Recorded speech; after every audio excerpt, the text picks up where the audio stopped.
Halo Sobat Impact, gimana nih kabarnya hari ini? Bersama saya, Shena Malinti, senang banget nih kali ini bisa menemani teman-teman dalam program Inspiration Nursing Fact kali ini. Nah, seperti biasa, kita akan ngobrol-ngobrol santai mengenai kesehatan yang ada di sekitaran lingkungan kita. Nah, untuk topik kali ini, pastinya teman-teman sering dengar nih, tapi juga sangat penting untuk dibahas, yaitu bipolar. Nah, banyak orang yang sering salah paham dan mengira kalau bipolar ini hanya sekedar mood swing atau naik turunnya emosi aja. Tapi sebenarnya bipolar itu jauh lebih kompleks daripada itu.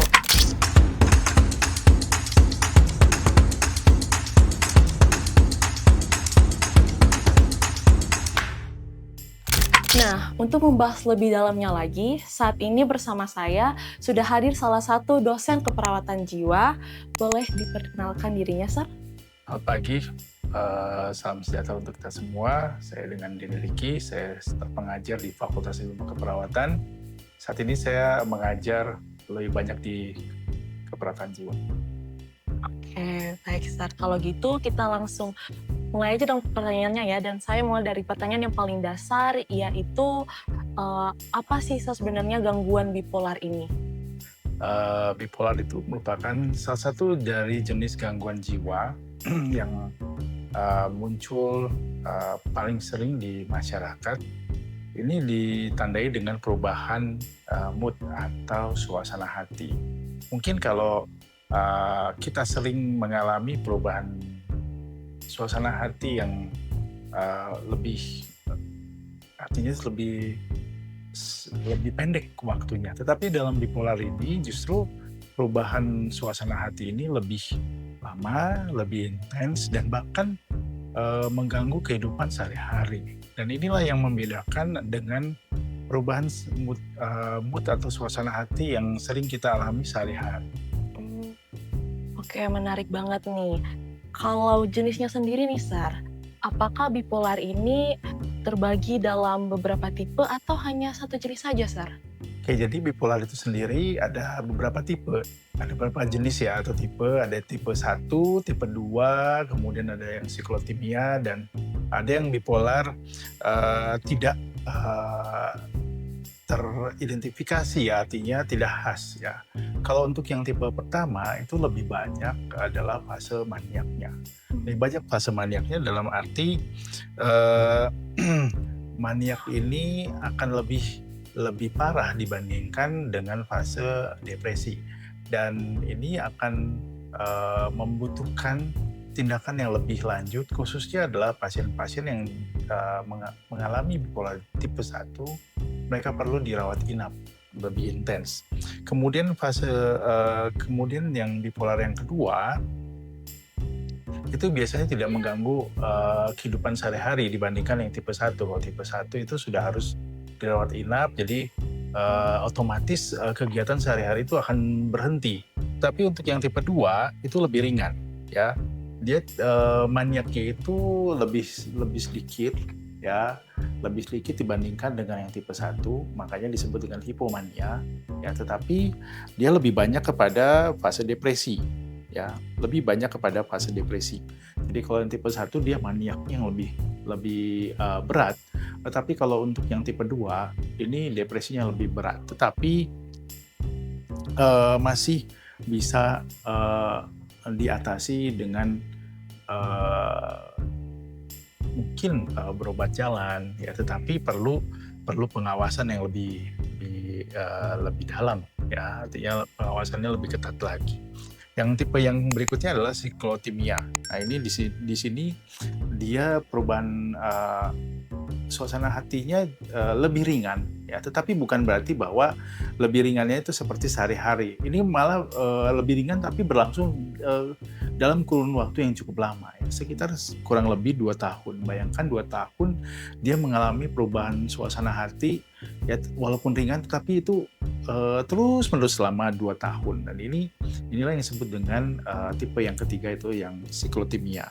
Kemudian yang keempat adalah bipolar dengan penyebab yang tidak khas ya, artinya tipenya tidak khas, tapi dia penyebabnya itu bukan dari yang nanti kita akan bahas ya, tetapi dia ada penyebab khusus. Misalnya dia mengkonsumsi obat-obatan yang membuat timbulnya perubahan suasana hati. Jadi sebenarnya ada 4 tipe ya, dan ini yang perlu kita sikapi atau kita uh, pahami sama-sama ya, bahwa bipolar itu bukan cuma satu ya. Biasanya orang kan cuma bilang bipolar ya, cuma satu gitu, tapi ternyata ada 4 kan.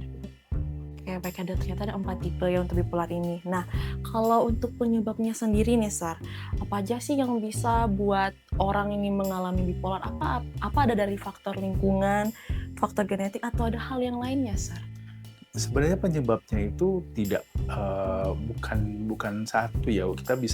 Kita kalau seperti penyakit fisik ya, misalnya satu penyakit, misalnya typhoid ya, kita bisa langsung tahu bahwa penyebabnya pasti bakteri Salmonella ya. Tetapi kalau untuk bipolar atau secara umum ya, gangguan jiwa itu nggak bisa dikatakan bahwa ini penyebab utamanya, tetapi penyebab dari bipolar bahkan gangguan jiwa lainnya itu multifaktor ya. Jadi yang pertama faktor yang genetik. Yang pertama genetik. Genetik ini berarti kan keturunan. Jadi ada faktor di mana orang tua itu berpengaruh ya. Dalam arti kalau ada orang tuanya yang mengalami bipolar, kecenderungan anaknya juga akan mengalami bipolar. Yang kedua adalah ketidakseimbangan zat kimia atau neurotransmitter yang ada di otak. Ya, seperti dopamin, norepinefrin, kemudian serotonin, yaitu merupakan neurotransmitter yang sangat berpengaruh dengan perilaku. Ya, oleh sebab itu kenapa pasien-pasien yang mengalami gangguan jiwa itu mendapatkan obat. Ya, obat itu sebenarnya untuk menstabilisasi ya baik emosi dan perilaku, di mana obat tersebut akan berinteraksi dengan neurotransmitter yang ada di otak kita. Kemudian berikutnya adalah perubahan struktur dan fungsi otak. Ya, perubahan struktur dan fungsi ini ya sangat berkaitan dengan adanya perubahan emosi ataupun perubahan perilaku. Ya, jadi kita meyakini dan kita sebagai tenaga medis ataupun perawat ya mengetahui bahwa otak inilah yang mengatur semua, baik perilaku kita, emosi kita, bahkan pemikiran kita gitu. Jadi kalau misalnya ada sesuatu yang terjadi, perubahan struktur maupun fungsi yang timbul di otak, maka ini akan mengganggu baik emosi kita maupun perilaku kita. Dan yang terakhir adalah lingkungan dan psikososial. Nah, lingkungan dan psikososial ini juga sangat berpengaruh ya. Misalnya pola tidur yang tidak teratur. Pola tidur yang tidak teratur itu akan membuat suasana hati kita juga akan berubah ya. Contohnya orang yang kurang tidur akan lebih mudah untuk marah ya dibandingkan dengan orang yang cukup tidur.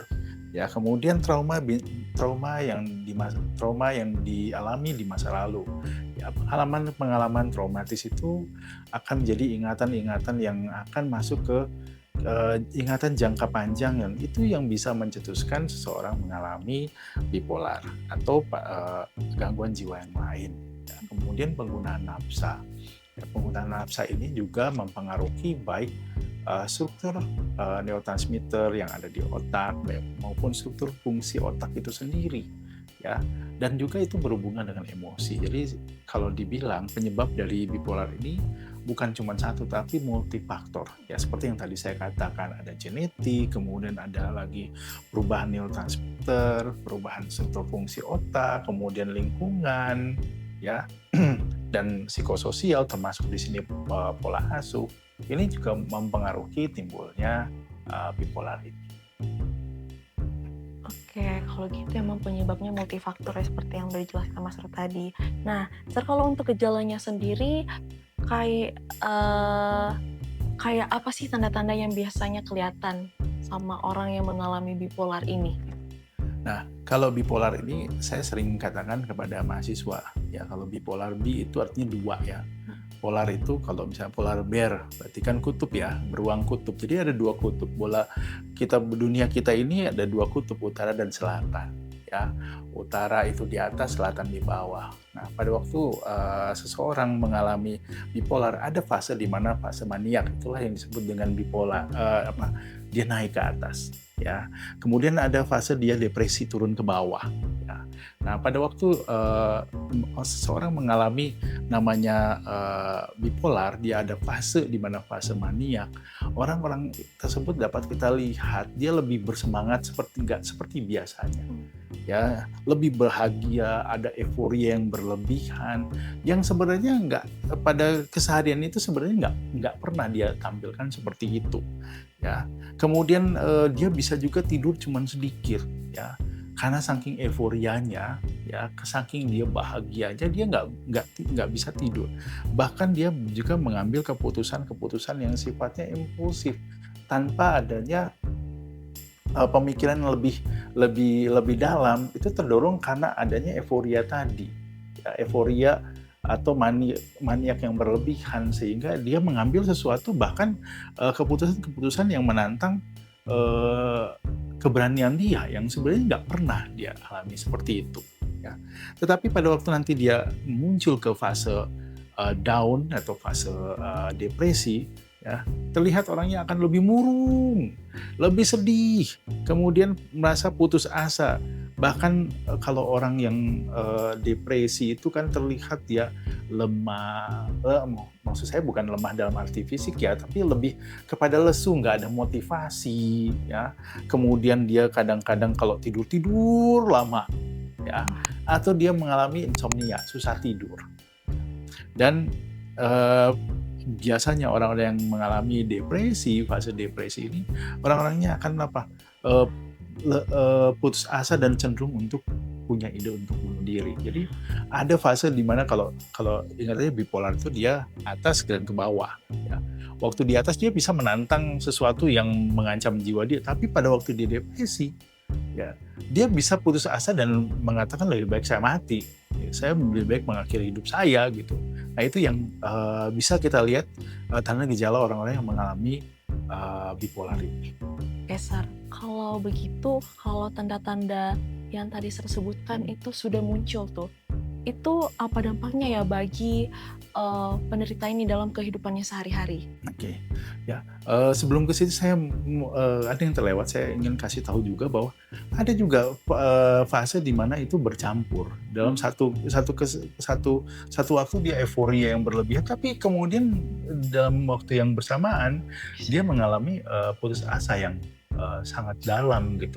Itu perubahannya switch-nya itu sangat cepat sekali, gitu ya. Tapi itu berlangsung sangat intens, ya. Jadi yang tadi ditanyakan, ya, dampaknya itu, bayangkan dampaknya kalau misalnya dia bekerja, bayangkan dia orang yang misalnya euforia terlalu berlebihan di tempat kerja atau mengalami depresi di tempat kerja, pasti itu akan mengganggu pekerjaan individu tersebut atau pasien tersebut, ya. Kemudian dengan orang lain, ya, hubungan dengan orang lain pasti akan ada konflik. Bayangkan misalnya saya misalnya punya bipolar, gitu, saya kemudian punya pasangan, ya, saya marah-marah sama pasangan saya, ya, itu akan membuat konflik, ya. Betul. Atau misalnya saya terlalu bahagia, sedangkan pasangan saya itu sedang tidak bahagia, ya, itu juga membuat terjadi konflik. Atau sebaliknya, saya mengalami depresi, ya, murung seharian, ya. Yang satu pasangannya gembira, ya, pengennya gembira, tapi di satu sisi saya lagi murung. Ini juga akan mengganggu hubungan sosial, ya. Kemudian kesehatan fisik, ya. Tadi saya katakan gejalanya ada juga orang yang susah tidur. Ya, susah tidur ini juga bisa memicu banyak penyakit-penyakit fisik seperti penyakit jantung, ya, kemudian obesitas, ya, ada yang dia makan berlebihan jadinya waktu depresi. Ada orang depresi dia murung, tapi ada juga yang dia makan berlebihan, ya. Dan yang berikutnya adalah secara psikologis, orang-orang yang mengalami bipolar, apalagi pada waktu dia mengalami siklus demikian, ya, itu nanti dia masuk kepada fase yang depresi, yang kita takutkan depresi. Ya, depresi ini itu bisa membuat orang juga melakukan upaya bunuh diri. Ya, bahkan ya sebelum depresi, pada waktu dia dia bekerja, dia terganggu, ya akhirnya tidak sesuai dengan yang diharapkan. Ya, dibandingkan dengan orang-orang yang sekantornya, mungkin dia akan merasa minder. Ya, akhirnya dia depresi, dan bunuh diri. Wah, dampaknya sangat berat ya teman-teman bagi orang yang mengalami gangguan bipolar ini, mulai dari hubungan sosial, pekerjaan, sampai kesehatan fisik dan mentalnya juga. Nah, selanjutnya nih, Sir, saya penasaran nih, gimana cara tenaga kesehatan bisa tahu atau menegakkan diagnosis pada orang yang mengalami bipolar ini, Sir? Oke, makasih ya. Sini saya mau disclaimer dulu ya, bahwa ini hanya sebagai informasi, bukan sebagai satu cara kita mendiagnosa. Banyak sekali ya, saya sering ketemu orang, oh bilang aku bipolar. Jangan ya, bukan begitu ya. Menentukan bipolar itu bukan karena kita lihat, mohon maaf ya, podcast ini jadinya dibikin, oh akhirnya menentukan bahwa saya bipolar. Enggak. Oke. Ya, jadi yang menentukan bipolar atau tidak itu adalah psikiater, ya, Oke. dokter ahli jiwa, ya. Berarti nggak boleh self-diagnose ya? Betul ya. Kalau seringkali akhirnya kita melakukan self diagnose, itu malah merugikan kita, ya. Justru harus ke psikiater, karena belum tentu apa yang kita diagnosa, kita bilang saya bipolar, belum tentu, ya, belum tentu. Karena gini, ya, waktu menegakkan diagnosa bipolar ini perlu satu wawancara yang sangat dalam. Ya, wawancara yang sangat dalam. Psikiater tuh punya berbagai macam pertanyaan yang mungkin seseorang itu menyembunyikan, tapi itu nanti akan keluar, sehingga nanti itu akan menjadi dasar ini terdiagnosa sebagai bipolar. Ya, jadi itu akan melewati satu wawancara yang sangat dalam. Nah, wawancara yang sangat dalam ini itu nanti akan terkait, karena ini kan perubahan mood ya. Ini akan dikaji lebih banyak kepada moodnya. Ya, ada nggak perubahan mood sebelumnya? Berapa lama? Berapa sering? Ya, kemudian dampaknya dalam kehidupan sehari-hari itu yang menentukan apakah dia memang termasuk bipolar. Ya, kemudian bipolar tipe 1, tipe 2, siklotimia, atau dia dengan penyebab khusus. Jadi nggak bisa ya self diagnose ya. Jadi itu memang harus digaris bawahi ya. Ya, jadi para anak-anak muda juga ya, jangan langsung self diagnose ya. Karena banyak nih informasi ya, Siana, sekarang semua lewat gadget tuh gampang ya. Jangan terpancing kepada situ, harus kepada yang profesional. Profesionalnya ya. Oke. Kalau begitu ke pertanyaan selanjutnya nih, Sar. Kalau sudah terdiagnosa nih, Sar. Nah, berarti langkah penanganan atau terapinya itu kayak gimana ya, Sar? Apa ada obat khusus, konseling, atau mungkin kombinasi keduanya, Sar? Oke, terima kasih. Jadi dalam menangani pasien-pasien gangguan jiwa ini nggak boleh cuman obat saja, tetapi juga harus ada dukungan-dukungan dari berbagai faktor ya. Yang pertama jelas ya, begitu nanti ke dokter psikiater ya, biasanya akan diberikan obat-obatan. Obat-obat ini akan mengatur suasana hati ya, mengatur suasana hati. Ada yang memakai kalau di kejiwaan itu ada lithium, ada juga antipsikotik. Itu juga diberikan kepada pasien-pasien yang mengalami bipolar ini. Kemudian ada juga dikasih obat-obat antidepresan ya, karena orang-orang yang bipolar ini kan ada fase depresi ya. Jadi otomatis dia akan mendapatkan obat-obat antidepresan. Tetapi bukan obat-obat itu saja yang diperlukan. Ada juga seperti terapi non farmakologi atau tidak menggunakan obat, namanya itu psikoterapi. Nah, psikoterapi ini bagaimana si pasien ini atau individu itu diajarkan untuk mengontrol pikiran, kemudian perilakunya. Ya, ini sering disebut dengan kalau misalnya sering mendengar CBT, itu cognitive behavior therapy. Jadi terapi bagaimana merubah pikiran dengan perilaku. ya. Semua perilaku kita tuh sebenarnya timbulnya dari pikiran. Ya oleh sebab itu harus dirubah dulu nih, ya, rubah dulu pikirannya, ya, kemudian baru dibenerin nih perilakunya, disejajarkan nih perilakunya, ya. Nah ini juga perlu juga keterlibatan juga keluarga. Keluarga juga penting kita kita apa ya lakukan pendekatan karena pada waktu si pasien ini pulang ke rumah, siapa yang di rumah yang akan meneruskan perawatan di rumah? Yang pasti keluarga kan. Nah keluarga juga perlu dibekali. Ada terapi juga keluarga, ada psikoedukasi kepada keluarga ataupun ke pasien kalau keluarga itu bisa ada self help group atau supportive group ya itu bisa kita berikan kepada keluarga. Kemudian perubahan gaya hidup ya. Ini mulai dirubah nih gaya hidupnya yang tadinya susah tidur ya diatur nih jadwal tidurnya ya supaya nanti dia teratur. Jangan sampai gara-gara kurang tidur akhirnya menimbulkan apa? Menimbulkan kambuhan dari bipolar itu.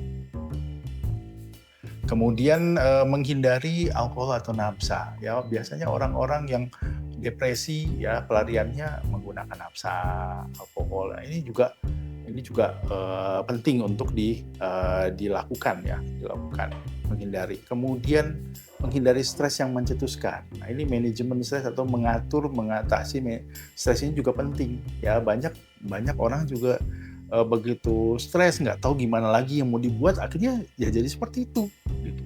Ya oleh sebab itu penting sekali ya pengetahuan bagaimana menangani atau mengatasi stres dalam kehidupan ya kehidupan ini penuh dengan stres nggak pernah ada dalam kehidupan ini nggak ada stres ya kecuali di dalam alam kubur ya. Jadi tidak pernah juga ada masalah atau stres itu nggak ada jalan keluarnya. Ya, jadi tetap ada jalan keluarnya. Hanya saja bagaimana cara kita mengatasi stres ini. Dan perlu juga dukungan dari keluarga dan komunitas. Ya, jadi keluarga juga jangan sampai begitu dia bipolar malah kalau dibilang dipojokkan atau misalnya disalah-salahkan ya. Justru pasien-pasien ini perlu dukungan ya. Keluarga harus menerima ya, memahami sehingga nanti ini akan lebih cepat pulih lagi.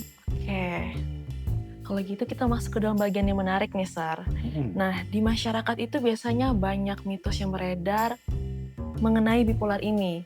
Nah, mungkin Sar bisa membagikan beberapa mitos dan fakta dari dari bipolar ini yang paling sering muncul.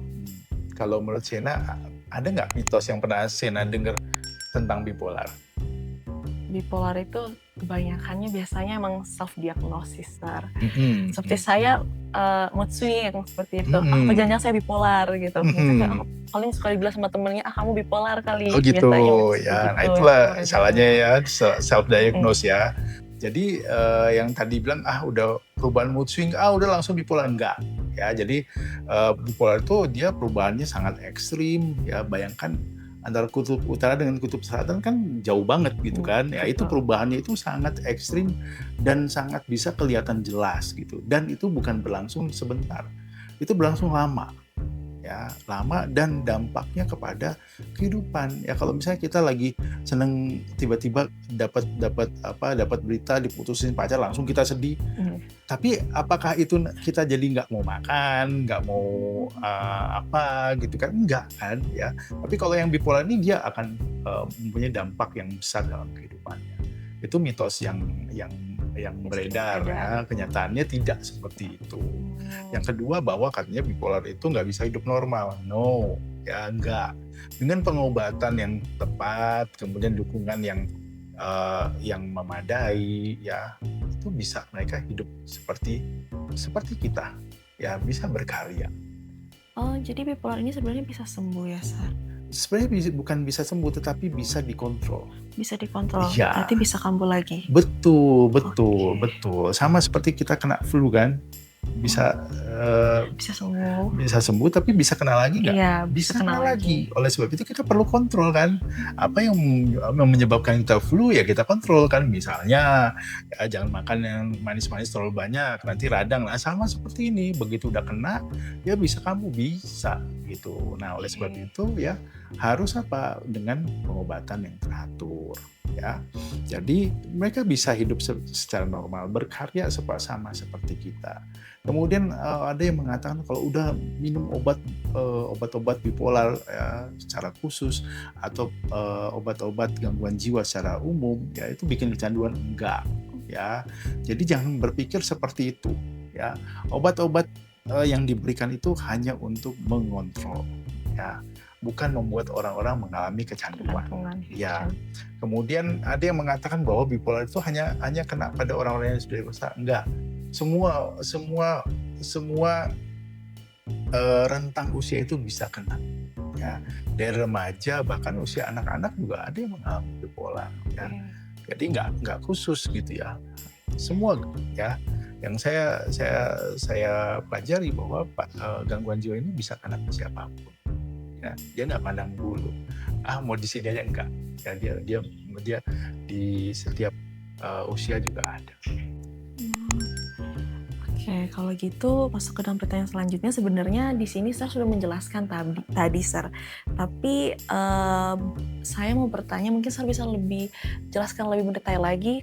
Kalau kita punya teman atau keluarga yang mengalami gangguan bipolar, nah sebaiknya itu sikap kita tuh seperti apa ya Sir? Supaya orang yang mengalaminya ini jadi tidak takut ternyata kalau dia emang diagnosnya bipolar.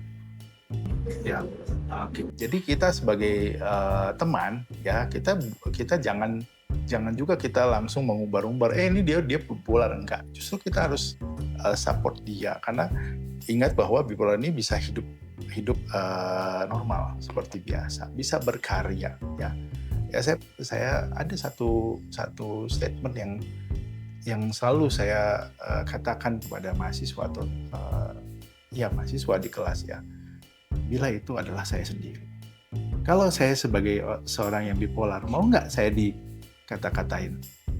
Pasti nggak mau kan. Oleh sebab itu, ya kita sebagai teman, pada waktu teman kita mengalami bipolar atau terdiagnosa sebagai bipolar yang tadi saya katakan, dukungan dari teman-teman komunitas lingkungan itu sangat berarti. Bayangkan dia misalnya sudah minum teratur, tapi lingkungan itu nggak mendukung, itu bisa kambuh lagi gitu. Jadi ya ini sangat penting bagi kita ya. Pada waktu kita memiliki saudara atau teman ataupun anggota keluarga yang mengalami gangguan jiwa, coba kita berempati dengan menempatkan diri kita jika saya adalah pasien itu sendiri. Saya kira-kira mau nggak? Saya mau nggak didukung untuk lebih baik lagi? Pasti semua akan seperti itu. Oleh sebab itu perlu dukungan. Ya, perlu dukungan. Sikap kita juga jangan sampai kita saya nggak mau deket-deket, takut nular gitu ya. Jangan, mereka justru harus perlu dukungan, ya, dukungan, sapaan yang hangat, rangkulan kita gitu. Rangkulan dalam arti bukan rangkulan begini ya, tapi bagaimana secara merangkul dia, nggak mengucilkan, melibatkan dia, itu akan membiasakan dia untuk kembali rutin dalam kehidupan sehari-hari. Oke, ini pertanyaan terakhir nih Sir, sebelum kita tutup ini ya. Nah tadi kan Sir sudah bilang ya, untuk bagi penderita ini kita sebagai teman atau keluarga harus mendukung dia, harus merangkul dia. Nah kalau pertanyaan yang sekarang ini Sir, apa sih yang bisa dilakukan bagi penderita ini ataupun keluarganya sendiri supaya gangguan bipolarnya ini tuh nggak kambuh lagi gitu? Apa ada hal spesifik yang lainnya gitu Sir?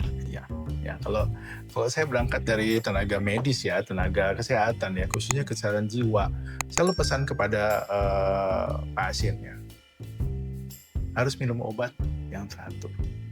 Jangan pernah mengurangi atau mengubah dosis ataupun obat-obat yang diberikan oleh dokter.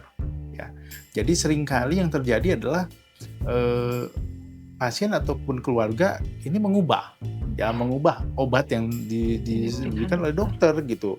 Jadi seakan-akan dia yang merasa ya dia yang jadi dokter gitu ya. Yang itu nggak boleh gitu. Jadi harus ikuti ya. Kemudian rajin konsultasi. Apapun yang dia rasakan, misalnya habis minum obat ini kenapa saya kok jadi begini? Langsung hubungi dokternya ya. Kita sebagai tenaga medis juga sebagai perawat pada waktu kita pulangkan pasien ke rumah, kemudian ada obat-obat yang diberikan ya. Kalau memang tidak ada farmasi, ya tenaga farmasi yang memberikan informasi, kita sebagai perawat yang menginformasikan. Ini loh ya kalau ininya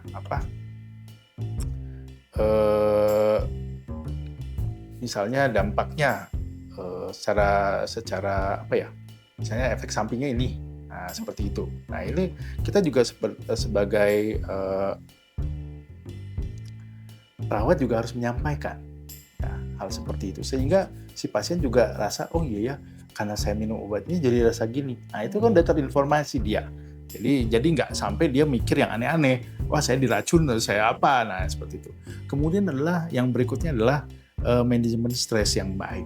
Ya, manajemen stres yang baik. Ya. Jadi pasien-pasien gangguan jiwa khususnya yang bipolar ini rentan untuk kambuh lagi karena apa? Dia nggak bisa mengatasinya. Oleh sebab itu perlu kita sebagai perawat juga ya atau tenaga medis menyampaikan kepada si pasien dan keluarga cara-cara bagaimana caranya supaya bisa mengatasi stres yang sehat ya. Berikutnya adalah menghindari alkohol, narkoba, dan obat-obat yang lainnya. Kenapa? Ya, orang yang tidak bisa menghadapi masalah, mereka akan lari ke situ. Pelariannya. Ya, nah pada waktu mereka nanti sudah ke situ, kemudian mereka pengen lagi, kemudian nggak punya, akhirnya depresi. Bisa aja putus asa, ya depresi. Nah itu juga penting kita garis bawahi, jangan sampai mereka masuk ke sana. Kemudian rutinitas hidup sehat yang teratur, ya tidur cukup, pola makan yang bergizi, ada aktivitas olahraga itu juga penting, ya. Stres itu bisa rilis, ya bisa teratasi dengan ada orang yang berolahraga. Ya. Olahraga itu membuat tubuh kita mengeluarkan endorfin yang membantu supaya kita bisa mengatasi stres kita. Jadi kita nggak terbawa stres berlebihan, ya, tapi itu membantu kita untuk mengatasi stres. Kemudian kita juga mengenali tanda gejala kekambuhan. Apa sih tandanya waktu dia fase maniak, apa sih fase depresi. Nah ini kita udah langsung deteksi secara dini. Aduh, dia lagi kambuh nih. Jadi kita udah kenal.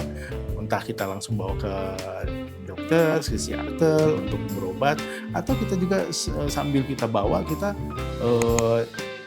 bersama dengan pasien tanya apa sih yang membuat dia seperti itu, pemicunya apa. Nah itu yang perlu kita sebagai keluarga atau teman juga perlu tahu. Baik. Wah, terima kasih banyak ya Sir Denny atas penjelasannya. Dari obrolan ini juga kita jadi lebih paham kalau gangguan bipolar ini bukan cuma soal naik turunnya emosi ya teman-teman. Tapi ini tuh adalah kondisi serius yang dimana penderitanya ini membutuhkan dukungan dan juga penanganan medis yang tepat.